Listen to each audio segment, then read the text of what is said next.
Bismillahirrahmanirrahim. Assalamualaikum warahmatullahi wabarakatuh. Alhamdulillah.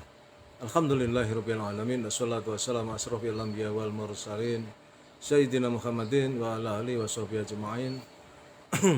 Rabbi israh li sadri wa yassir li amri wahlul 'uqdatam min lisani yafqahu qawli. Halo teman-teman sekalian, apa kabar? Alhamdulillah. Kita berjumpa lagi di dunia maya dalam keadaan sehat walafiat.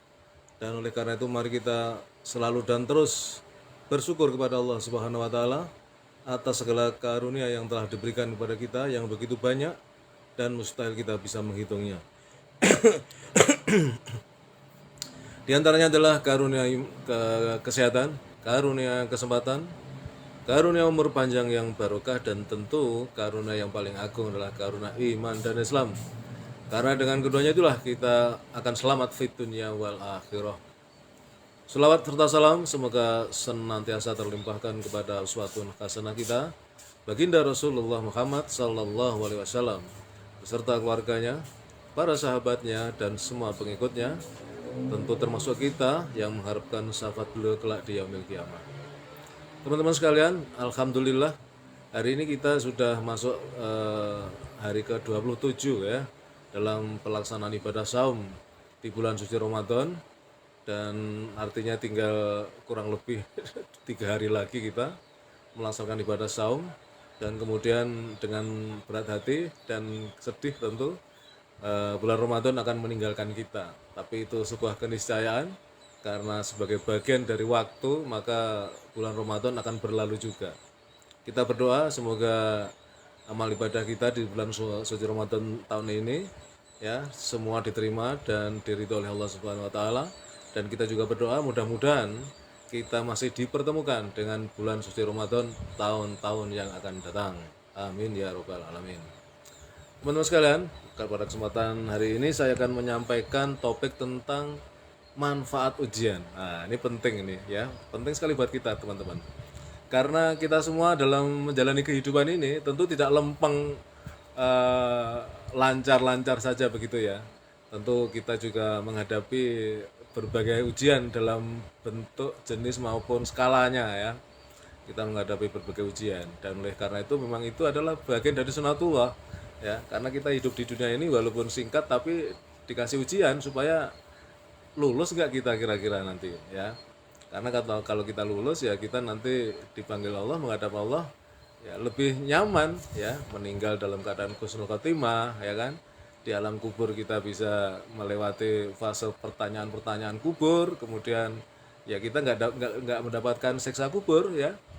Dan kemudian pada saat hari berbangkit, hari kiamat ya, di yaumil hisab, amal-amal kebaikan kita lebih berat daripada amal-amal yang jelek dari kita, sehingga kita dikelompokkan oleh orang yang beruntung, yaitu masuk surga. Itu cita-cita kita semua.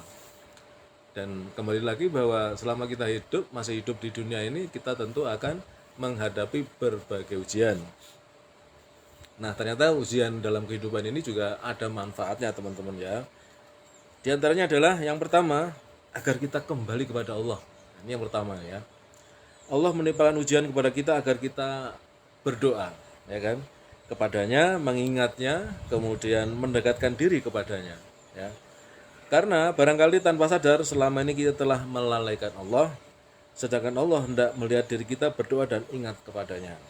Lalu dia menguji kita sehingga kita berucap, ya Robi, ya Robi. Jadi dalam kehidupan ini kita mungkin sadar atau tidak kita melupakan Allah. Setidak-tidaknya menjaga jarak gitu. Kita kurang banyak mendekatkan diri kepada Allah. Kita kurang berkomunikasi kepada Allah. Maka ketika kita diberi ujian, apapun ujian itu ya, macam-macam ujian ya, sakit, kemudian rezeki yang kurang barangkali, kemudian anak yang mohon maaf nih, anak nakal misalnya, itu juga ujian itu. Supaya kita berdoa supaya kita diberikan anak yang soleh ya, dan seterusnya, macam-macam ujian. Jadi yang pertama manfaat ujian adalah supaya kita kembali ingat kepada Allah, karena sesungguhnya semua ini milik Allah, kita nggak usah macam-macam gitu. Maka kita disentil oleh Allah melalui ujian. Dengan ujian itu maka kemudian kita jadi ingat lagi kepada Allah. Ini yang pertama. Kemudian yang kedua, agar orang yang diuji itu beristighfar, ya. Istighfar adalah ibadah yang ringan dan mudah, tidak membutuhkan curahan harta benda maupun kerja keras. Bahkan hanya membebani kita dengan hati yang selalu bersyukur, lisan yang selalu berzikir, serta jiwa yang selalu bertaubat dan meminta ampunan kepada Allah Subhanahu wa taala, ya. Jadi yang kedua ini, dengan kita diberi ujian ini agar kita beristighfar. Karena Allah berfirman, A'udzubillahi minasyaitonir rajim. Walladzina idza fa'alu fahisatan aw dhalamu anfusahum dzakarallaha fastaghfaru lidunubihim wa man yaghfirul dunuba illallah wa lam yusirru ala ma fa'alu wa hum ya'lamun. Dan juga orang-orang yang apabila mengerjakan perbuatan keji atau menganiaya diri sendiri, mereka ingat akan Allah lalu memohon ampun terhadap dosa-dosa mereka, dan siapa lagi yang dapat mengampuni dosa selain dari Allah. Dan mereka tidak meneruskan perbuatan kejinya itu sedang mereka mengetahui. Surat Ali Imran ayat 135. Itu teman-teman, ya. Nah, kemudian manfaat ujian dalam hidup ini yang ketiga adalah meninggikan kedudukan dan menjadikan siap melakukan kebaikan. Nah, ini tanpa sadar kita sebetulnya ketika diuji Allah itu dalam rangka, banyak orang mengatakan naik kelas, naik level, ya, dalam kehidupan. Hal inilah yang pernah dialami oleh Nabi Ibrahim, ya. Beliau telah diuji Robnya dengan beberapa kalimat, namun beliau menunaikannya dengan baik, ya. Allah berfirman, dan ingatlah ketika Ibrahim diuji Tuhannya dengan beberapa kalimat, perintah dan larangan.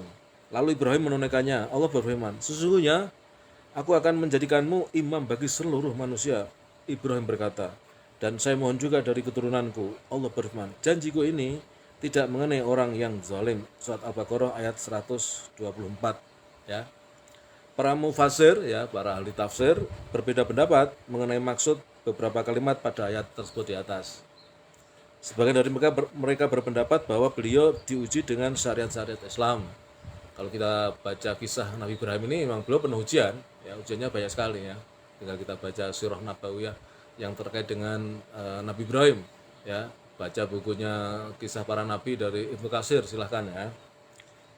Sebagian yang lain berpendapat bahwa maksudnya adalah ujian perintah untuk menyembelih anaknya, ya, Nabi Ismail yang dicintai.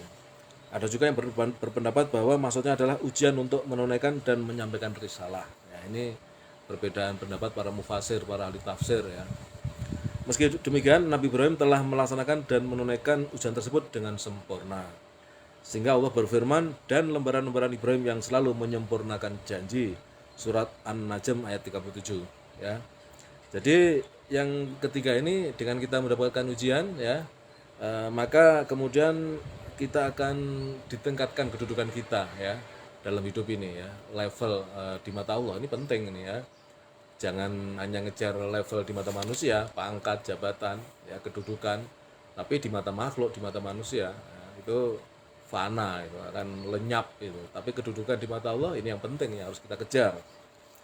Kemudian yang keempat, ya, manfaat dari ujian itu, ya, untuk merendahkan diri kita kepada Allah, ya.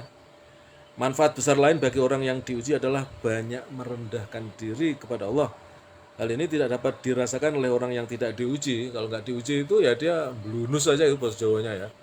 Tonang aja, seolah-olah hidup ini lancar-lancar saja, gitu kan. Hendaknya kita banyak belajar dari Nabi Ayub karena dia telah disembuhkan oleh Allah lantaran kesabarannya yang tinggi selama bertahun-tahun. Kita tahu kisah Nabi Ayub. Ini nabi, salah seorang nabi dan rasul yang diuji dengan ujian yang sangat berat, ya. Penyakit yang sangat, ya, boleh dikatakan menjijikkan, karena yang menurut saya dengar, saya baca kisahnya itu, ya, sampai, ya, kulitnya banyak ulet-uletnya gitu, ya. Luar biasa lah ujian Nabi Ayub ini. Tapi akhirnya beliau lolos dengan kesabarannya, dan bahkan kemudian disembuhkan penyakitnya, diberikan banyak rezeki, anak-anaknya ditambah biar banyak, ya. Jadi ini kisah Nabi Ayub. Allah berfirman, dan ambillah dengan tanganmu seikat rumput, maka pukullah dengan itu, dan janganlah kamu melanggar sumpah. Sesungguhnya kami dapati dia, Ayub, seorang yang sabar. Dialah sebaik-baik hamba. Sesungguhnya dia amat taat kepada Tuhannya. Surat Shad ayat 44, ya. Jadi yang keempat ini adalah supaya kita merendahkan diri kepada Allah, ya. Artinya kita sadar bahwa kita tuh makhluk, ya kan? Kita ini milik Allah. Kita yang menciptakan Allah, kita milik Allah. Kita nggak punya apa-apa di dunia ini. Jadi dengan kita dikasih ujian itu kita jadi ingat, oh iya, saya cuman makhluk ya yang nggak ada apa-apanya ya. Sehingga kesombongan kita kemudian bisa dihilangkan ya. Kemudian kita tunduk kepada Allah ya. Semuanya adalah milik Allah. Kemudian yang kelima, menampakkan siapa yang mencintai dan membenci. Ini manfaat yang kelima ya. Nah, sebagai contoh teman-teman ya, saat ada musibah, misalnya sakit, kita sedang sakit, maka kita akan mendapati banyak orang di sekeliling kita. Kala itu kita akan mendapati sebagian di antara mereka berlarian untuk mendatangkan dokter ya. Artinya ada satu care, ada satu bentuk kepedulian ya. Ketika kita sakit itu ada sahabat, ada saudara ya datang ya menjenguk kita. Kalau kita sakitnya di rumah ya mungkin segera pergi memanggil ambulan segala macam, itu bentuk kepedulian. Mendatangkan dokter, sebagian lain mencari obat, kemudian dan sebagian lain senantiasa berdoa kepada Allah dengan ikhlas agar Allah menyembuhkan kita. Nah, ini musibah sakit ini akan memudahkan kita untuk mengetahui siapa yang di antara orang-orang sekeliling yang mencintai kita dengan tulus dan ikhlas, dan siapa di antara mereka yang busuk hatinya dan memendam rasa benci kepada kita. Ya, barangkali di antara kenalan kita, saudara atau teman itu ketika kita sakit malah senang ya. Ya biar mati sekalian. Barangkali begitu barangkali. Maksud dari manfaat yang kelima ya. Jadi ketika kita mendapatkan musibah, kita akan tahu ya, musibah ini contohnya sakit. Bisa juga musibah tadinya kaya kemudian miskin. Waktu kaya di sekelilingnya banyak teman ya, karena banyak mendapatkan manfaat dari kekayaannya. Ketika miskin kabur semua. Ya, itu adalah sebagai salah satu manfaat ketika kita mendapatkan musibah ya. Maka kita bisa mengetahui siapa yang ya loyal sama kita, kemudian siapa yang hanya sekedar ya mengambil keuntungan kepada kita saja gitu. Yang berikutnya teman-teman adalah merasakan nikmat Allah. Ini yang keenam ya, manfaat dari kita mendapatkan ujian agar kita merasakan nikmat Allah. Mengapa demikian?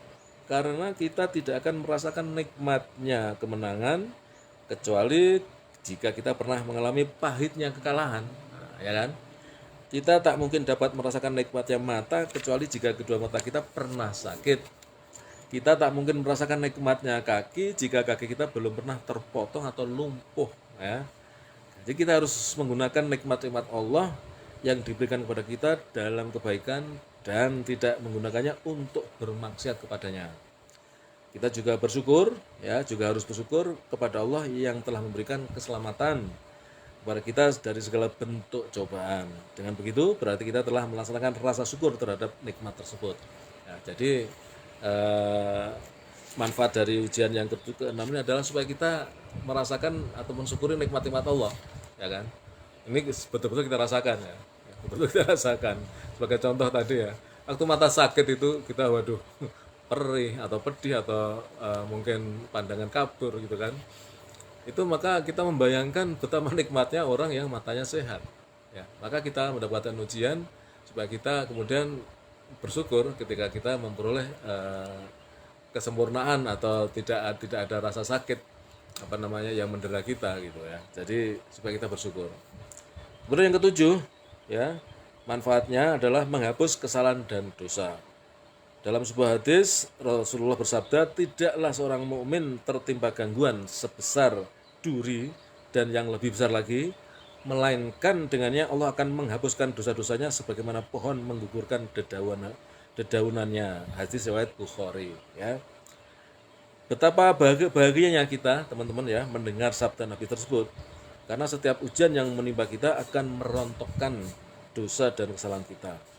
Tak salah jika ketika ditanya mengenai 3 perkara terindah yang paling dicintai ya, salah seorang sahabat Rasul Abu Dzar Al-Ghifari menjawab, pertama lapar, kemudian sakit, dan ketiga mati.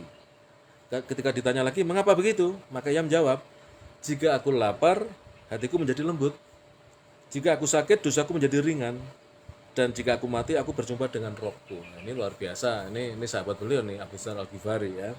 Tapi yang jelas kita sering mendapatkan nasihat atau kemudian support dari teman ya, ketika kita mendapatkan ujian, biasanya ketika kita sakit, oh tenang saja, bersyukur saja, karena dengan sakit itu maka dosa-dosa kita akan sebagian dari dosa kita akan dihilangkan atau digugurkan begitu ya. Tapi ini tentu juga untuk cobaan-cobaan atau ujian yang lain ya. Tinggal kita ini tabah dan sabar nggak menghadapi ujian itu, karena dengan kesabaran itu maka dosa-dosa kita akan digugurkan oleh Allah. Demikian teman-teman yang bisa saya sampaikan ya pada kesempatan hari ini, manfaat ujian ya, mudah-mudahan bermanfaat. Kebenaran datang dari Allah, dan bila mana saya dalam menyampaikan materi ini ada kekeliruan, itu semata-mata karena kedhaifan, kelemahan saya sebagai manusia biasa. Terima kasih. Assalamualaikum warahmatullahi wabarakatuh.